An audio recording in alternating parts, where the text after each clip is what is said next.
This petition is filed under Section 482 of CRPC, praying this court to set aside the order dated 3/7/2018 passed by the 11th Additional Chief Metropolitan Magistrate Bengaluru in CC number 3012/2020, taking cognizance, registering case and ordering process to the petitioners for the offences punishable under sections 427, 448, 143, 147 read with section 34B of IPC, and to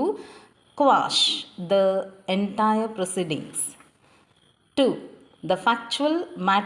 matrix of the case is that respondent number 2 filed a complaint against the petitioners, making the allegation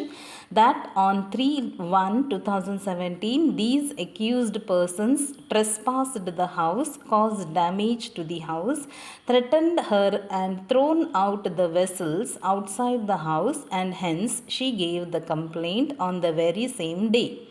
The police, after receiving the complaint, acknowledged the complaint, and again complaint was given on 22/2/2017, and the police have registered the case for the above offences and thereafter investigated the matter and filed the charge sheet against the petitioners herein. The learned magistrate, after receiving the complaint, took the cognizance wide order dated 3/7/2020, and hence the petitioners are before this court. Third, the main contention of the petitioners before this court is that the maximum punishment for the offences which have been invoked against the petitioners herein is 2 years, and hence the learned magistrate ought not to have taken the cognizance after 3 years, and hence committed an error in taking the cognizance. The learned counsel for the petitioners brought to the notice of this court the relevant offences and also section 468 of CRPC. The learned counsel would contend that the incident was taken on 3/1/2017 and case was registered on 22/2/2017, and final report was filed on 30/6/2020,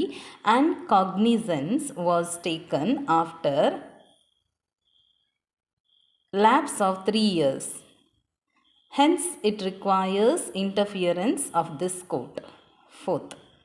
the second contention of the learned counsel for the petitioners is that even on merits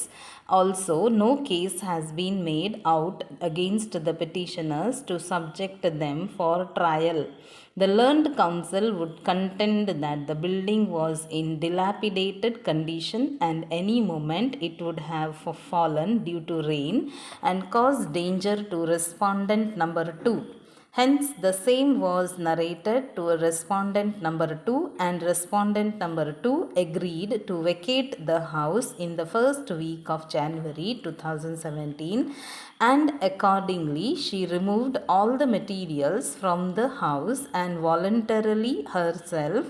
and her son removed the household articles, and after vacating the house the same was demolished. 5. The learned counsel would contend that when the complaint was given on 3/1/2017, petitioner number 1 was secured to the police station, and he gave the reply on 4/1/2017, and the police have registered NCR and again registered the case against the petitioners herein on subsequent complaint, and hence there cannot be any criminal prosecution against the petitioners herein. Sixth, the learned counsel for the petitioners, in support of his arguments, relied upon the judgment of the apex court in the case of State of Punjab versus Swaran Singh, reported in AIR 1991 SC 154, wherein the apex court comes to the conclusion that if the offence is punishable for 2 years, the trial court ought not to have taken the cognizance after 3 years. The apex court discussed sections 468 in subclause 2 and 469 of CRPC and comes to the conclusion that the object which the statute seeks to subserve is clearly in consonance with the concept of fairness of trial as enshrined in Article 21 of the Constitution of India, and hence the same is barred by limitation. 7th, the learned counsel also relied upon the judgment of this court in the case of Shri Devdas versus State of Karnataka, reported in 1987, Crimes 518, wherein this court, relying upon the judgment in the case of Swaran Singh Sapra, came to the conclusion that taking of cognizance is barred by limitation and no application for condonation of delay is filed by the prosecution. Any prosecution, whether by the state or the private complaint, must abide by the letter of law as provided under section 468 of CRPC, or take the risk of the prosecution failing on the ground of limitation. The learned counsel also relied upon the judgment of this court in the case of State of Karnataka versus Vasant, reported in 1988, Criminal LG bar 1375, wherein in this court held that condonation of delay, exercise of judicial discretion, delay not to be condoned as a matter of course, and sufficient cause is essential. No application for condonation of delay held delay could not be condoned.